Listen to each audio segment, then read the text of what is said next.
So like, what's an example of your favorite sort of Vibe First campaign or thing that you did that was totally out of the box? How did you get there? What did it look like? I can't wait. I think that the funny thing is I don't even think it was that out of the box. It's just the bar is so low in B2B that people reacted like it was so out of the box. Like us, we're like, yeah. We sponsored Pavilion's GTM 23 event in Nashville last October. And it was kind of a spur of the moment decision. We're like, yeah, we're trying to get in front of more sales and go to marketing leaders. Let's do it. Let's figure it out on the fly. And then 3 weeks before the event, we're like, we have a booth at this thing. Like, what are we going to do at this booth? Like, we're like, we're just going to show up and like collect leads, or like we're going to get a computer and have a demo of the product. Like that's just, and a lot of it, we kind of went to our own thinking. It was like, if I went to an event as an attendee, would that interest me? And that's also like a broader thing here, is like people don't think about that. They think they're being different, but that's also not how they buy or how they act with marketing. So our whole product, we talk a lot about like, warm intros as a premise of our product. So we were joking around like, oh, like warm pipeline instead of a cold pipeline. We ended up talking about like, what if we did like a Hot Ones style show, which is like the chicken wing show where they have celebrities eat increasingly spicy wings. And we were like, let's say we're going to put the heat back into your pipeline.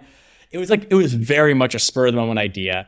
But what we did was we ended up framing our entire booth around that. So there was literally no traditional badge scanning, no place to get a demo of our product.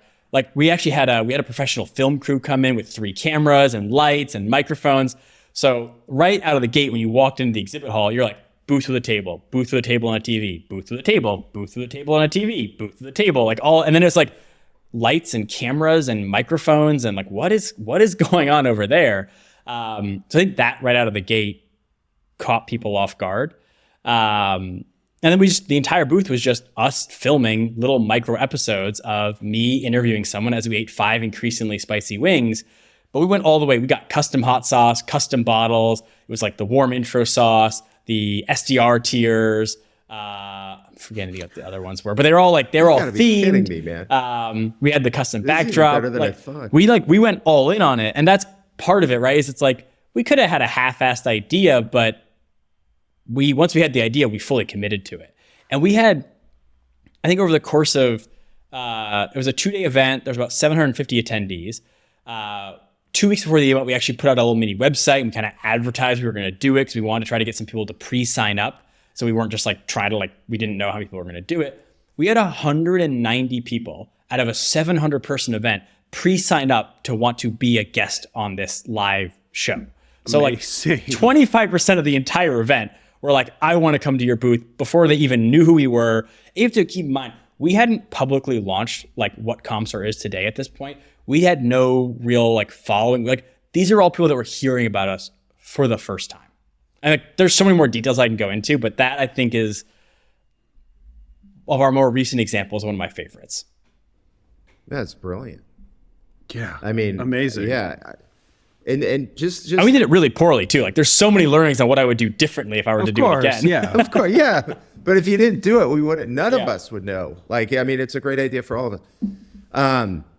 That's amazing. And so you filmed just like a mini episode. They ate, and this, Matt's gonna punch me for that. I just got it because I like really spicy wings. Yeah. Was the 5th wing like a knock you out like type of spice? Because that's really important to me. We did some quick testing, and originally the 5th one was like, you're gonna be on the ground crying, sort of like not talking for an hour. And we realized like people when we're at a live event might not really love that if we're taking them out of commission for the rest of the event after they come and do this with us for that day. So we ended up toning it down. It was still like, we got reactions. People were like, we had someone someone swore at me. They took a bite and they're like, fuck you. And I was like, whoa. And they're like, this is just too spicy. And I was like, all right, sorry. I really like spicy food, which is also good because I had 132 wings over 2 days. And like Yeah, you gotta like wings, they were spicy. The bigger issue was actually just like the amount of wings I ate. I kind of underestimated that problem. And then of course the second day, that morning, I actually gave a talk at the event and I'd eaten 70 something wings the day before, spicy food and all that. I'm standing up on stage at 9 a.m. and I'm like, oh, I'm not exactly feeling too well right now. I got I got the heat of the lights. And it's like, oh boy, I'm gonna stumble through this talk. It's not gonna be pretty. That's amazing. What'd you do with the episodes in the video, and like how did you release them? And So we haven't released them yet. I guess that's one of the learnings of where we kind of messed up. We messed up on editing them, and there's a whole long story there. So actually, by the time this episode comes out, maybe they'll be live because they're going live in like a week or two. And what we're doing to keep the campaign going is we actually ordered more of the custom hot sauce. So we have about, there were 5 different bottles. We got 100 of each bottle, so about 500 total. And we're doing a whole campaign where we're going to release the episodes and have a little mini website where you can actually buy the hot sauce for yourself if you want. Or the idea is like put some heat back into your pipeline and send a bottle to a prospect who's ghosted you to remind them of like the heat that they're missing. So we're framing it as like you should send a bottle of our hot sauce to one of your customers. Just spend $10, send a bottle. It's not structured for us to make money. It's really just a, cover our costs thing. So we're going to kind of reactivate the campaign, bring the hot sauce back, make it accessible to get your own bottles, all that sort of stuff. That is so cool.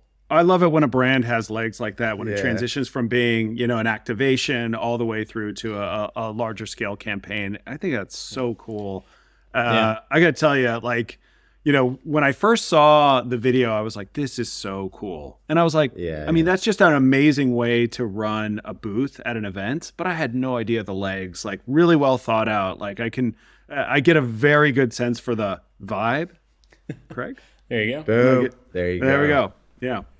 We had people coming by our booth. We were like finishing up on the second day. And people were like, can I film? Can I film? So to give you an idea of how successful our booth was, at 4 p.m. the second day, the event was over. By 5 p.m., all the other booths had packed up. They'd gone home. They'd like fold. Like that also tells you how simple their booths were, right? That in less than an hour, they were packed up and done. Yeah, of course. We were there for 4 hours after the event ended, filming episodes with people staying behind, waiting in line to be a guest on the show. So our booth outlived the actual event by multiple hours. Oh my gosh. They had like crews coming in, like taking down the signs and all like the, the stuff of the event. And we're like still there filming. Yeah. When the Teamsters start rolling in, you're like, it should be time for me to get out of here, but that's amazing. No, not with that is okay. That show surprised me even more. That's amazing. I mean, sorry, that show, let's call it that campaign, how you handle that show. I would just for me, it's incredible because I was trying to think back to what we were trying to talk about in the start, which is if you want something where I don't know, Matt, if I would say the other booth people would say that this is what we do and that's why they did it. I just don't know that everyone's sort of taken a step back and said, how can we disrupt? Right. It's because they're there for a metric, right? They're there for booth scans. That's what they're being measured on. Yeah. So they're building for that and they're activating for that. But I don't know about you. When's the last time a booth scan actually led to a deal? I don't know. Yeah, I mean, it could be a touch point on a customer journey, but I think you're right to assume that it's never going to be the tipping point for why somebody goes from I'm completely unaware of this brand to now suddenly I'm buying something from them. But I think when you push it to the limit the way you did in Nashville, you actually can create an experience like that. Now, I wonder, prior to my life working in tech, I worked in consumer packaged goods and trade shows in that world, whether it's, food and beverage or, any other commoditized product. Those trade shows operate on a significantly grander scale. They think about experience in booth. I think you're right to point out earlier in the episode that on the B2B side, everything's just a little bit dulled out, right? And highly, highly metrics driven. So you're going to Dreamforce, you've got the X precious metal level booth. Your expectation is that you're going to get, 1,200 scans a day. You're going to book X amount of meetings, derive X amount of pipeline. And so you do the very traditional work back model of hey, how much do we expect that we're going to book from this show? And so how many leads do we need? How many qualified leads? How many meetings? How many opportunities, et cetera? But I think when you take an approach like yours, it's a swing because you could airball it. Yeah. Right. You could it could be people are what? We're all vegan. What do you mean chicken? Absolutely not. This isn't happening. But the upside potential is so much bigger. And clearly you left a lasting impression because I guarantee everybody who either didn't record on that show or didn't have an opportunity to come by the booth, at the very least knew about the booth, right? Because even in the sort of the virality of how that how the imagery and sort of the videos of your booth went out into places like LinkedIn, suddenly it was not 750 people that were just at a show, but it was like sort of everybody on LinkedIn taking a look at what you guys were doing. It reminds me of like a good billboard, right? It's like the billboard, a good billboard doesn't get the impressions because you see the billboard. It's like the photo of it being shared is actually what is the goal. And we haven't even released the videos yet. So like we have this long tail of like those booths, they put their money in, they got their leads potentially, the end. It's over. Yeah. We have 18 episodes of this show that we're going to start releasing over the next 20 weeks. It's like half a year's worth of content there, plus clips, plus the ongoing stuff. We got invited to go to another event and they're giving us a booth for free. They're waiving the sponsorship cost for us to bring that activation to the event because they want it at the event. So we're getting a $20,000 booth for free because we're bringing an interesting experience rather than essentially an advertisement to the event. Oh, man. Incredible. Incredible. And the total thing cost us to go, like even with the sponsorship, the total cost was like $20,000 for this event. Like it's dirt cheap in the grand scheme of things compared to what we could have done with that money. Yeah, totally. And the chicken wing market in Nashville just went through the roof. Oh yeah, and the theming of it working with, being in Nashville, doing spicy wings, it was just like it just fit perfectly, which was kind of unintended. It wasn't because it was Nashville. It was just, we just rolled with it. Yeah, I had shorted chicken wing stock and I got a real bone to pick with you. I do like time to start buying it.